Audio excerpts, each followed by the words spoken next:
আসসালামু আলাইকুম ওয়া রাহমাতুল্লাহি ওয়া বারাকাতুহু। আলহামদুলিল্লাহি রাব্বিল আলামিন ওয়াস সালাতু ওয়াস সালামু আলা রাসূলিহিল কারীম, আম্মা বা'দ।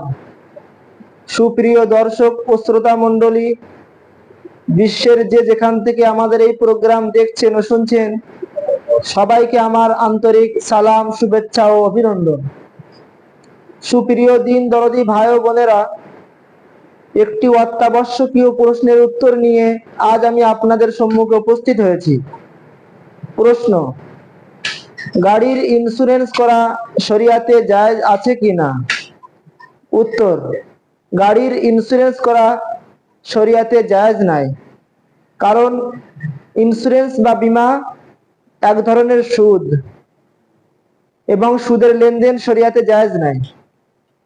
তবে হ্যাঁ, যদি ইন্স্যুরেন্স করা সরকারিভাবে বাধ্যতামূলক হয়, তবে সেক্ষেত্রে অন্তরে ইন্স্যুরেন্স এর প্রতি ঘৃণা রেখে ইন্স্যুরেন্স করার অবকাশ রয়েছে।